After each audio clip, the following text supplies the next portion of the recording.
Welcome to another episode of Corporate CPR, where we breathe life back into your organization, projects, and processes, giving you insights to recovery and avoiding corporate mortality events. Today, we'll be talking about how leaders who do not craft their executive presence might be killing your company. And joining us to contribute to the conversation is Loreta Tarozaite. Welcome. Thank you so much, Dana. Thank you for having me here. Yeah, I'm so glad you could join us. Share a little bit about your background. Well, as you could tell from the pronunciation of my last name, I'm not a U.S. native. I come from Lithuania. That's where I was born and lived there for a majority of my life. I moved to the United States in 2003, and my business career, entrepreneurship career was pretty much formed here. So my background is TV journalism. I studied journalism. I worked in television back in Lithuania, and with the communication aspect being a very strong leading thing in what I do. It's I look at everything from communication standpoint, and then how do we visualize communications? Because video and TV broadcasting in general is not just verbal communication, it's also visual.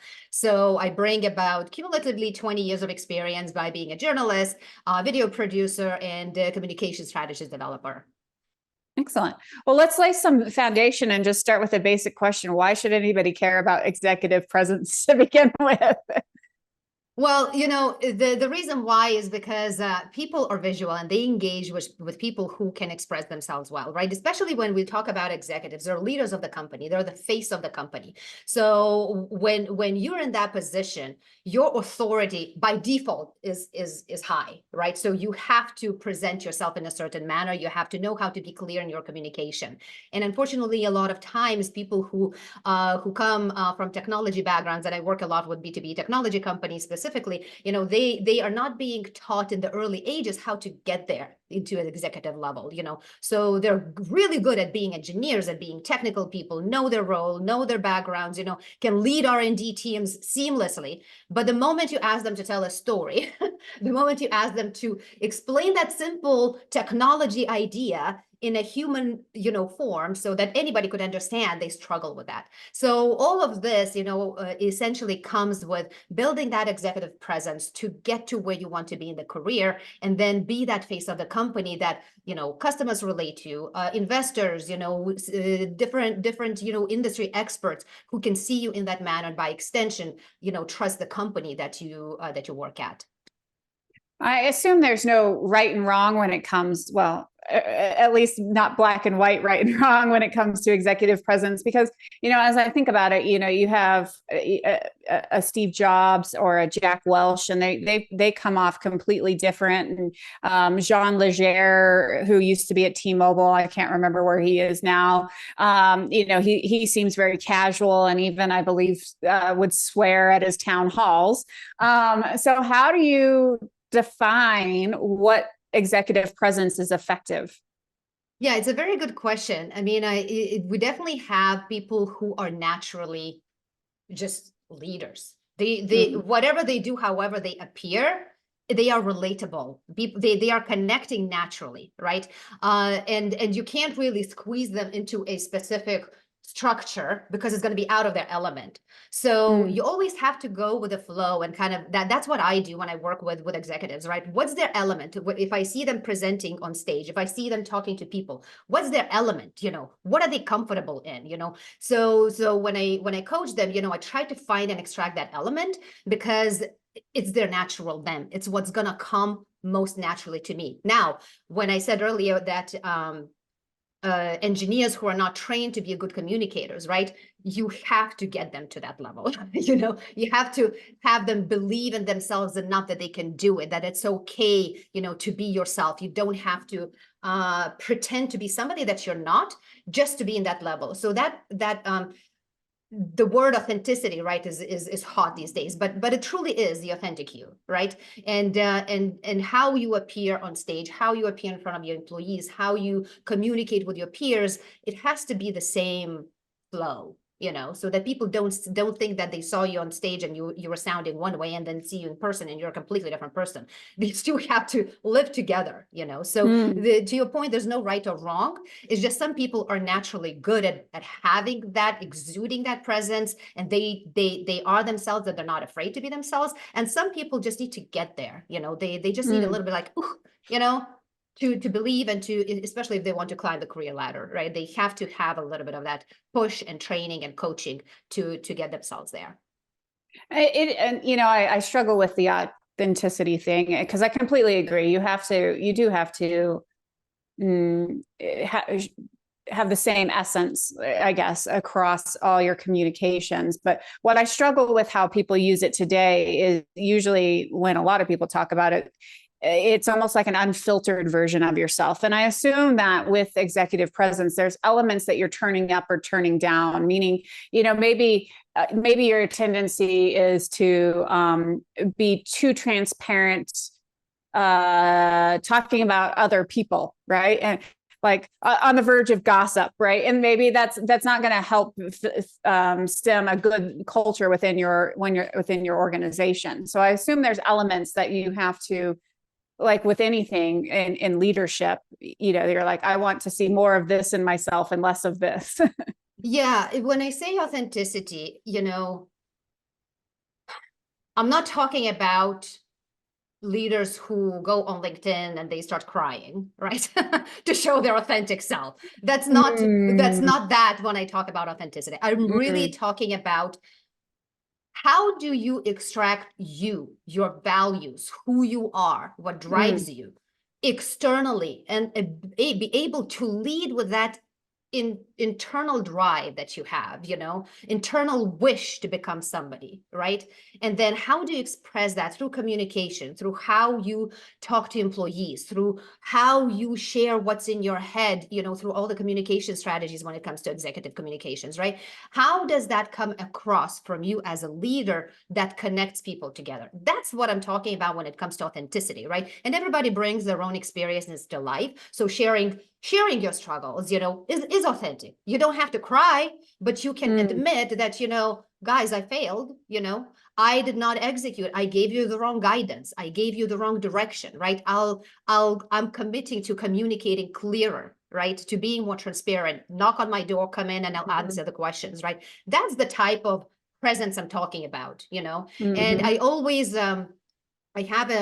I have this sort of innate sense because I worked in television and because I was in front of camera and behind the camera, I have this innate sense of what feels real, what doesn't feel real, and anytime when I say authentic, to me, it has to be real, and relatable. That's in my head what authenticity is, How much should you think about how you want to be perceived as and work backwards from there? Meaning, maybe I want to be inspiring like Steve Jobs or something when I communicate and be able to talk in those inspirational type messages, right? He's always creating a vision of the future and people get excited.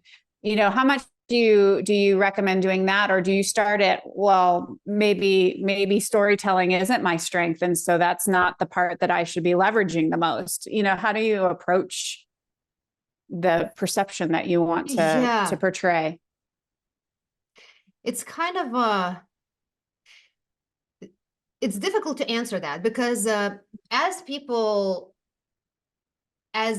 start climbing the career ladder to get into that C-suite level, to get into the VP, SVP, whatever level they're aspiring to get, along the way, no matter what, they still get some coaching, right?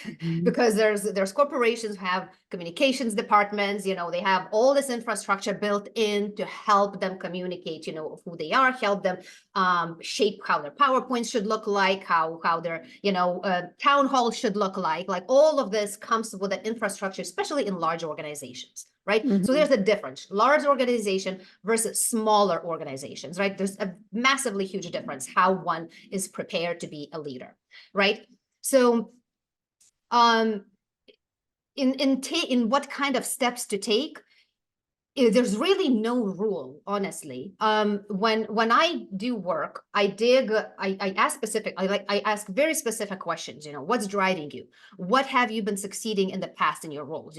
What is your motivation? So I dig to understand the personality a little bit better, and then try to say, okay, well, what if we tell this type of story, in your presentation? How about you start with that? I can give you an example.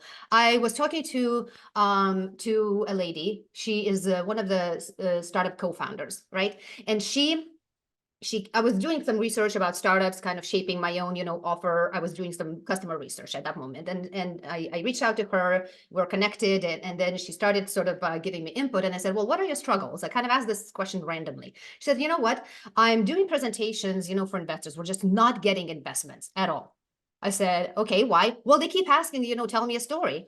And I said, so what's your answer to that? And she's like, I don't know how to tell my story. I don't know what my story is, and I'm working with this communications person, and he's like rebuilding our PowerPoint to tell that story. I said, well, tell me what you're telling right now. So she kind of showed a little bit of the insights and how she's building that PowerPoint for the presentations for the investors.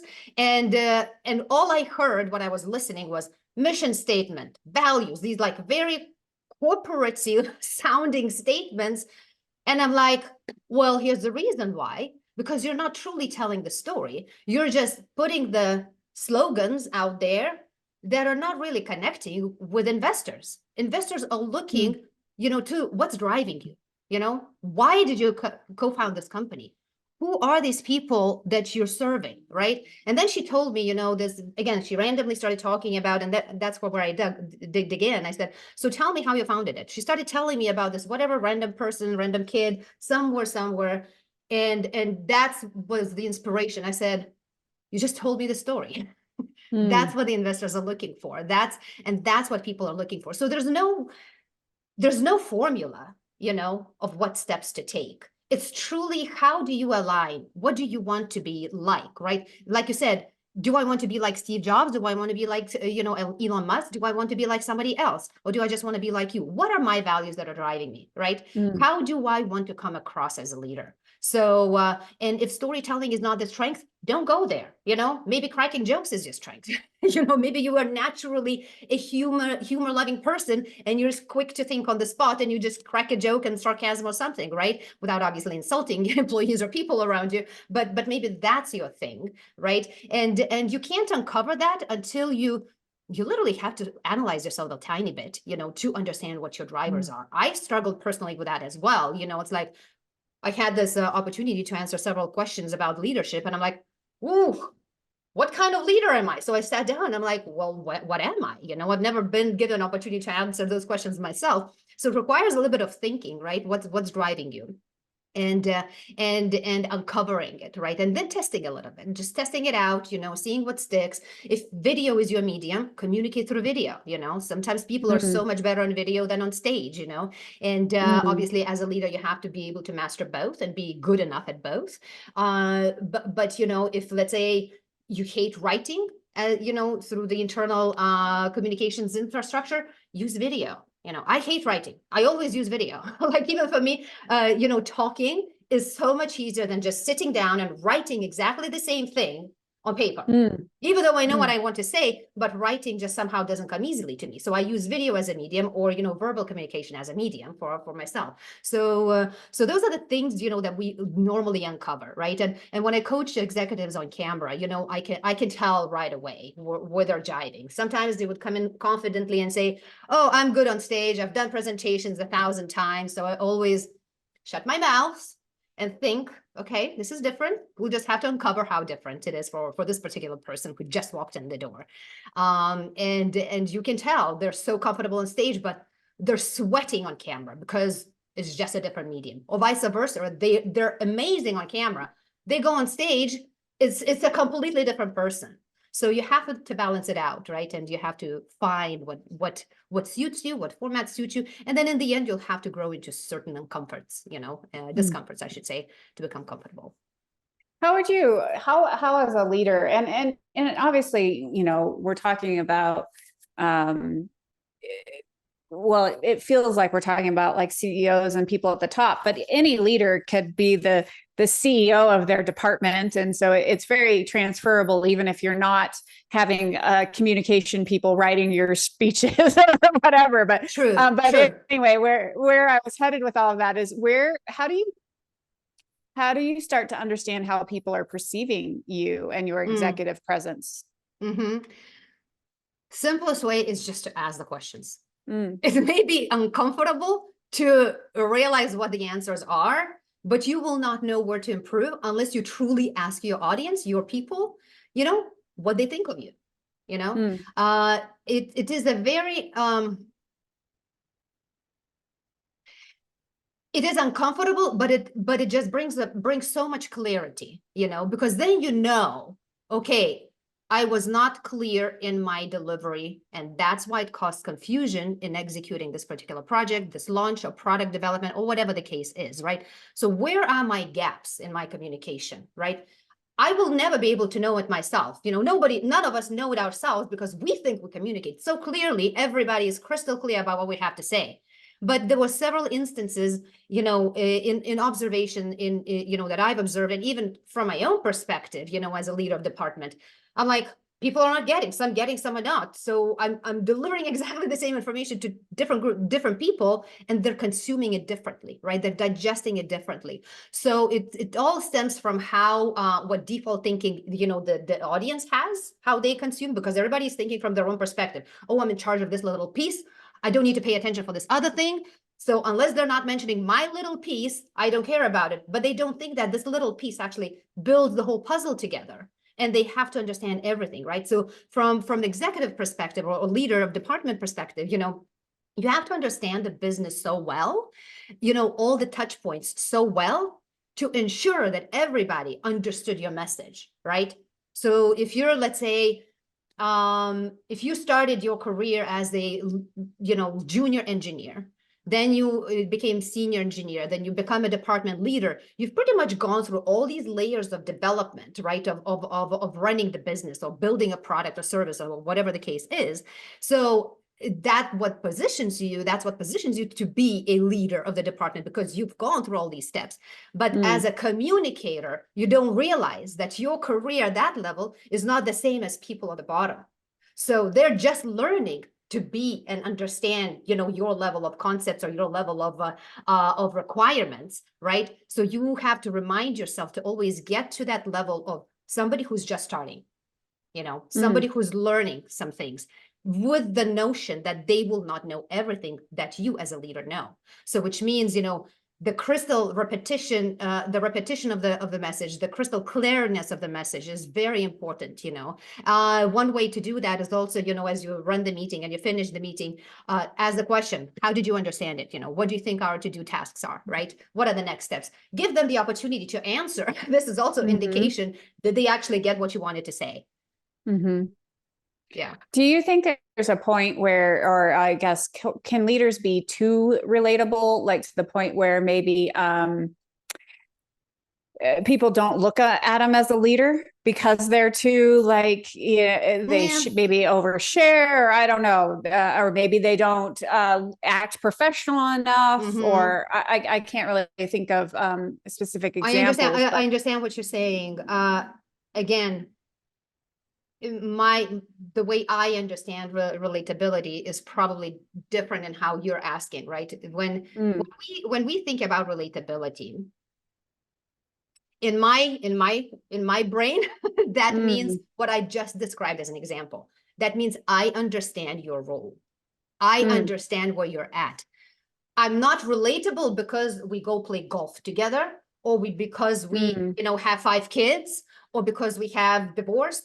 That's not the level of relatability I'm talking about. The level of relatability is, it kind of crosses over into the empathetic leadership in a sense, right?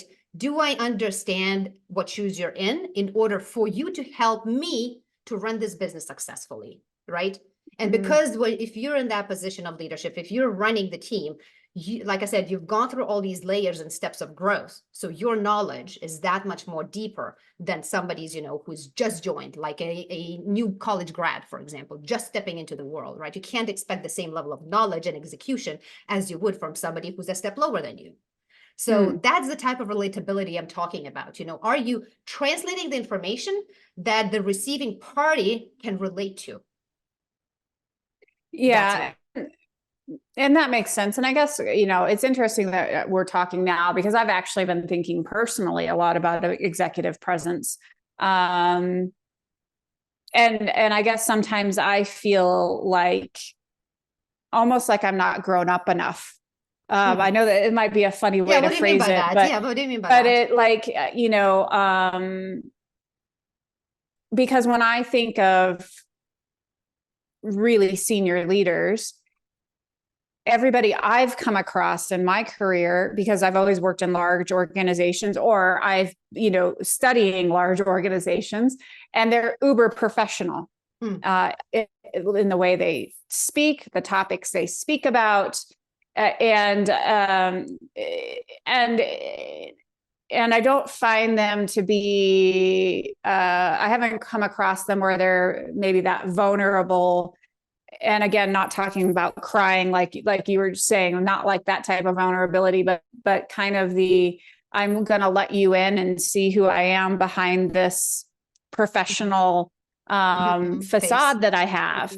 Yep. And so sometimes I wonder because, I'm kind of middle of, we've got quite a few people who are older than me who work here. And I do wonder if I come across as, professional, or if I'm not just not grown up enough, as I was saying. Funny enough, you asked this question because even this morning I was thinking how let's say the generational leadership is also playing a role. Yeah, and that's kind of actually where I'm thinking about it. Is that even changing? Is executive presence kind of changing where there is more of a casual environment and that's acceptable? And it is. I think it is. It is in a sense, but there's certain elements of presence that you just can't deny. And some of the examples could be, okay, even if the environment is more casual, you still want to exude tidied wardrobe, that you've showered at the minimum, right? So there's a level of casualness, right? And I'm not talking about the scrappy startups in the very early stages, working out of the garage. I'm talking about companies on the growth stage where the leadership is now more visible. They have to be a little bit more polished up. They have to be a little bit more clear in their communication, more concise, have a little bit of that coaching and how they appear to others, how they are being heard. Are they using a lot of filler words? Are they using confusing sentence structures? And I can apply that to myself because this is my second language. So sometimes I talk that nobody can understand what I'm saying, But that's what comes with that presence that crosses over no matter which generation you're from. But from the casualness perspective of how we lead, I think there's a huge difference. Even how we dress, right? The older generation, the 60s, the 50s, the 70s, suits. They're more. You could tell the difference. They're more like khaki pants, and ladies with more like classical, wardrobe. Even for me, like I don't even put on makeup unless it's something really special. Like I even think about it for this show, right? I'm like, oh, it's a show and people are out there and watching it. I should put on makeup. And I have a background in TV as well, not to your extent, but but I'm like, no, this is who I am. Don't feel like it.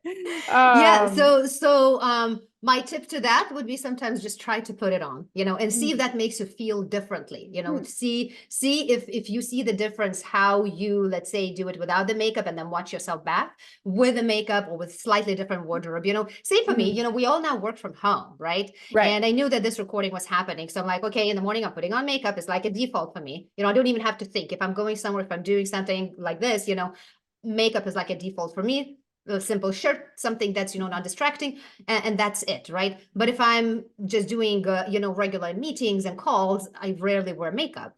So it's, again, how do you present yourself and what kind of perception that gives to the audience, to the people that you work around, right? And one of the examples also I can give from my experience, in Lithuania, I grew up with a mindset that you just have to always look polished and dressed. Like Mm. my mom instilled that in me. It's just culturally, I think it also comes from different countries. Latin American countries, they always, if you look at the women, they always wear their lipstick. They always, have some color, something going on, right? So I grew up with that mentality that, I just have to be presentable once I leave the Mhm. house and go into the street.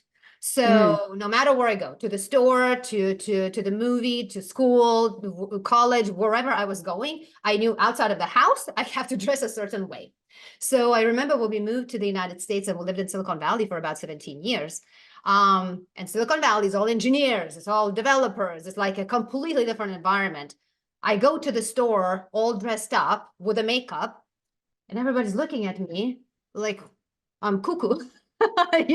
Because I stand out among the crowd that doesn't dress up when they go out, So Mm. that was a shock to the system, to my system. It's like, oh, people are just wearing flip-flops and shorts, and they're totally fine with that. So it took me a while to get through that concept. Then obviously I adopted it to a degree. But whenever I went into office work, into office, environment, it's always polished. It's always, dressed well. And people would always tell me, Loretta, you just always look like you have it all together, So that's, that presence, right? It's all kind of combined, combined together. What is that external, verbal, internal values-driven presence that you're exuding that makes people follow you and want to be Mm. around you, learn from you, be in your presence for the lack of word, and just admire you, right? So so there's some things that are the younger generation leadership should think about. Mm. Yeah. Well, and it doesn't help coming from place, like you're saying, you've come from Lithuania that has one culture. I come from Colorado where people wear sandals and shorts all year round. I don't wear the shorts all year round, but it's funny. Where was I headed? I was headed somewhere this week. And I was like, oh, I probably shouldn't wear my Birkenstocks. I should actually probably put on some professional shoes. And it was like the first time in months, I'm telling you, months, that I have worn something other than sandals. But I was like, oh, this is probably one of those instances where, oh, I know, I actually went to Oracle into the offices for a meeting. And yeah, I was like, I'll still wear my jeans because that's what I believe culturally, but I better, put some better footwear on. Yeah. And and I can say that COVID ruined a lot of that in us, right? Like because everybody started working from home, and we've seen all these flop videos, of flops happening on cameras, right? Right. So it's just ruined that aspiration to have a little bit of a more appealing presence, I guess, even on cameras.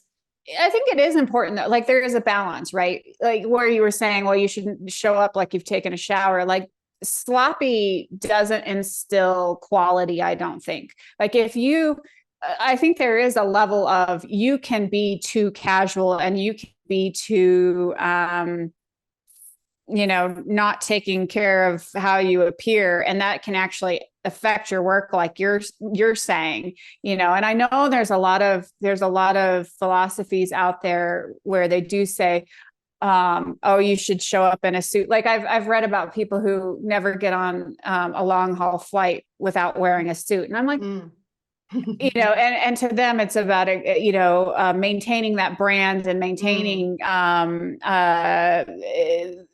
that perception and creating that perception even to the people around them. And to me, I'm like, well, that's too far. I mean, I fly to Australia every 8 weeks, and I am not gonna sit on a 14-hour plane in even jeans. Like, I'm sorry. I agree 100%. I agree 100%. So there's always extremes, right? There's always extremes. And I think those extremes happen a lot of times. I want to say people who are a little bit more vain, where that extension of the presence is so important that that's all they care about, or the only thing they care about, so there's a little bit of vanity in that. Oh, somebody's going to see me on the plane, I can't look like this, right? So I have to always be polished in case somebody's going to take a picture of me or I run into somebody, right?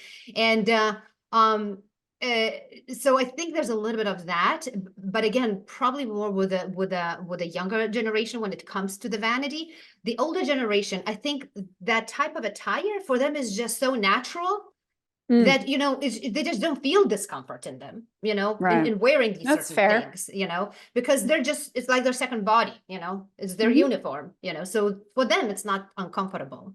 That's fair. And it also depends how you fly. You fly first class, you know, they take your jacket and hang it. You know, you're flying economy class, then you get out all wrinkled, right? So it all depends also where you're at and how you travel.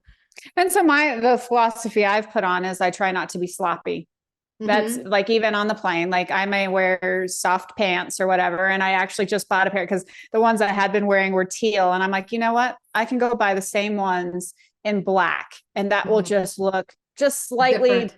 better. Yeah. It'll give a different perception than teal pants. So, you know, I do try to think about it a little bit and not from a vain sort of way either, you know, obviously like, but just from a, yeah, what message do I want to be giving to flight attendants, to the people around me? I don't want to be sloppy and I don't want to be stiff. I want to be comfortable, but look like, you know, I'm not first time flyer either. I mean, there's very expensive streetwear that you can buy, right? Well, yeah. Like but then it the looks like people have to streetwear, have but enough money to that's know true. that. That's true. That's true. That's true. But what I'm saying is that the styles have changed so much that the streetwear has become the wear, you know, you just completely. If you buy that particular brand, you know, people know, okay, well, that's expensive, you know, I respect you, right?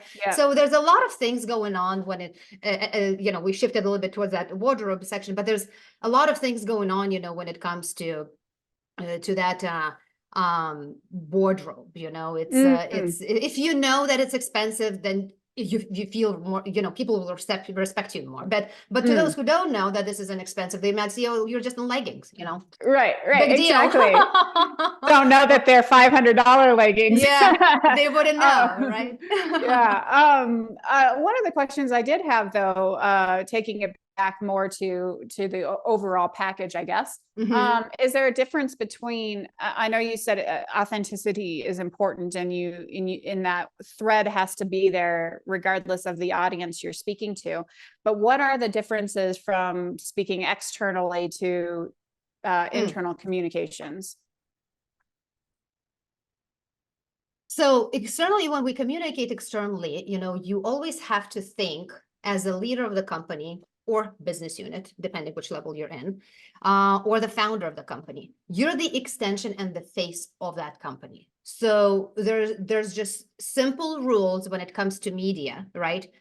Media is there to grab whatever is sensational. So if you're as a leader of the company, say something or post something that hurts the company, well, that's on you, right? So it's that level of knowledge and understanding that you don't just blurt things out, right? You have to understand the bare minimum media environment to know how much you can say when you post something yourself, you know, on behalf, as if a leader of the company, right? Or a leader of a department. Internally, it all depends what kind of infrastructure of communication is established internally, right? So there are companies who have intranet, you know, with well-established content, you know, for employees to consume, questions and answers to the leaders, you know, video streams, you know, of leaders, you know, answering the questions. It all depends on the level of the infrastructure, but of course the notion is that internally everybody understands it's about the business, and if you disclose something, it shouldn't go outside of the walls of that business, right? So there's this level, hopefully, of understanding among employees, but a lot of people, or a lot of you know, leadership position people in leadership positions, you know, they sometimes just warn it, just FYI, this is only for you guys to know.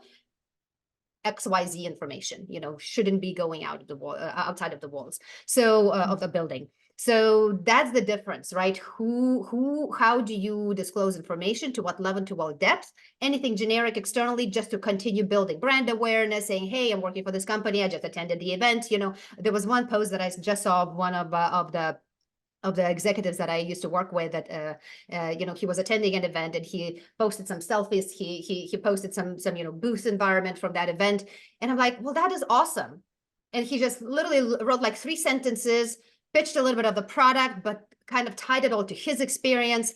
And I thought, well, that's the type of peek into the executive that could inspire employees, right? Because then you could get to see they're not afraid to post. That would encourage employees to also be a little bit more advocative about the company, and again, boost that company's presence externally as well by being a little bit more involved in what they do. Actually, I'd love to spend just a couple minutes and talk about, I guess, social media and executives, because I think about social media, and obviously there's different platforms, because LinkedIn's one platform, and that to me should be a very professional platform where you're sharing business type stuff that's valuable, leadership, growth. I do think some people take it too extreme when they're like, oh, I saw this little kid, and here, like, it's like, we're not here for your sob stories. But Instagram, or where you could maybe have a public profile, could give a balance of actually sharing that you're human while still having a level of professionalism or sharing the right things. So what is your advice, I guess, starting there with social media? Well, the key advice that applies, to media is whatever you post is for the world. So, and will never disappear. Even, in olden days when television and newspapers, they're archived. If they don't dig for the information, they don't find it. Here, it's on the plate.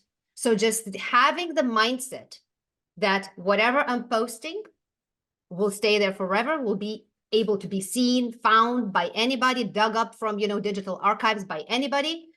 You just have to constantly have that level of awareness. Do not post anything that will make you embarrassed down the road. That's actually the advice I always give my kids. Thank God they're not that much on social media, if at all.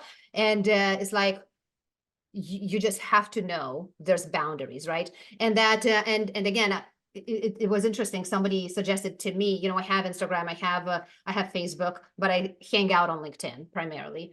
And for that particular reason is because for my personality, I just don't like sharing a lot of personal details to begin with. It's like, just you're not going to find out about me a lot of information, online about my personal information. Just maybe sneak peeks through the message that I post, right? And that also depends on, how comfortable a person is in sharing everything, right? So just don't overshare. The biggest advice: don't overshare. Don't post your pictures when you're having a party somewhere, and if somebody has tagged you in an embarrassing picture, ask them to untag you. Just keep it clean, because we all know by now that it just backfires. It backfires. So, but do you think you can craft it though? And what's coming to mind, and I don't know if you've seen it, is like Emily in Paris, right? So where she's out there, right, and she's creating, and I get she's a marketing person, but taking elements of that where she's creating a persona through her social media. Should executives look to do that at all? Yeah. You said the key word. She's creating a persona, right? So when we think about regular people that are not in the movies, it requires an effort, to really encapsulate your brand through social media messaging. It really requires an effort. It's not easy. I struggle with it myself. I thought I'm good on camera, which I know, I have no trouble talking to camera, but how do I translate that something else through camera? It's work. You have to really know what you're doing. You have to be able to extract that from yourself so that it appears natural, not scripted, not crafted in any shape or form, because that's when you start losing the authenticity. That's when it becomes apparent that it's crafted, right? So you don't want to be crafting anything. So if you're not naturally good at speaking or saying things, in a post that are coming truly from your heart, you just shouldn't be doing it altogether, Yes, you can have all these personal accounts and you obviously can do whatever you want, but just have that awareness that if you're in a high visibility role, media hunts for you, for your information. They will dig and find whatever they need for the story. If it ends up, let's say the company is going through some trouble, right? Let's imagine, there's reputation damage, there's all of this stuff, right? So yes, all of that will in the end affect the company by extension, whatever negativity comes from you. So again, back to the positive aspect of it, if you can do it naturally, if your voice can be translated naturally, or if you can do it naturally, then obviously these values that are driving you as a leader, like we talked at the very beginning, right, can be translatable a bit in a more open environment on more softer social platforms than LinkedIn, for example. Well, I guess maybe for the final question, because this has been a great conversation, but we haven't talked about, I guess, mortality events. What is the dark side of executive presence? What are the pitfalls? What have you seen people do that's actually gotten companies in trouble? One of the key things I would like to suggest is to never send to media negative information voluntarily. We've had, observed instances where there was the instance where there was a potential of the reputation damage for the company through the executive leadership team. And one of the team members in a different regional location thought it would be a good idea to be transparent with the media up front and just send to them that information so that, we're controlling the damage, where in return it actually caused more damage, because then we have to fix the verbiage, the perception that media received without any explanation. They just received, here's the email, and then they just crafted whatever they understood from that email without understanding the whole situation. So when trying to manage the reputation, do not work without the PR team. Hire somebody who understands the media landscape if you don't have it in-house. Work with somebody, with professionals who understand the media mindset, and have them help you craft precisely the sound bites, the information, the customer distribution, messages, anything that needs to be done. And obviously we've seen big brands get into trouble, Budweiser lately, right? Volkswagen, when they had the recalls, Toyota had the recalls, right? You never put an executive out there to say anything on behalf of the company without the support of the communications team, external communications team. That's one of the biggest things and advices I could give to any, executive at any level, Okay. Well, to close it out, what are 3 things you want to leave top of mind with folks? Just to summarize, baby, if you don't know what you're doing, don't do it. if you want to get to a level of what inspires you by seeing others, online, on LinkedIn, or by just listening to podcasts, of thought leaders that you admire, if you want to get to that level, experiment a little bit. What comes comfortable to you? Is it writing, even taking a small step, if you've never done it before, writing a small LinkedIn post, and having the bravery of click the publish button and just let it go is already a huge step for somebody who's never done that before. So there's leaders who are listening to you right now, who are still debating, oh my God, what are people going to think about me? Do I sound smart? Do I sound, clever? How will I fit? What was my family going to think? Like all these thoughts are going through the head. But if you really truly aspire to and want to be more visible and want to raise that authority, it's just itching to come out of you, right? You just have to take small baby steps in the beginning, right? And then just once you find your medium, you just continue on that medium and continue, getting the feedback, understanding how the engagement works, understanding how employees relate to you, by asking simple questions, so what am I doing wrong? What am I doing right? What is really helping you? What is not helping you? So being just, I guess, to summarize, aware as well, of yourself, of your flaws, and how to fix them. And that's also one of the huge steps any leader can take, admit that they're not, the know-it-alls or the best ones out there. Oh, fantastic. Thanks, Loreta. And how can people learn more about what you do or get in contact with you? Oh, thank you so much for asking. So I do have my website, loreta.today. Loreta is spelled with 1 T, so loreta.today. And I do have a presence checklist that people can go and download there. It's an assessment, an interactive assessment. It's very elaborate, very extensive. I spent a lot of hours creating it. I actually have to update it and incorporate some additional elements. But yeah, you can get your score on there. You can figure out where you stand. And then once if you're interested, obviously reach out to me and I can help, figure out what would be the best, approach where we can start, and taking those small steps and improving your company's presence. Awesome. Thank you so much. I really appreciate you joining the show. Thank you so much, Dana. It was such a great conversation with you. Thank you for asking great questions, and I appreciate you having me here. Oh, yeah. And to our audience, until next time, keep your organizations healthy.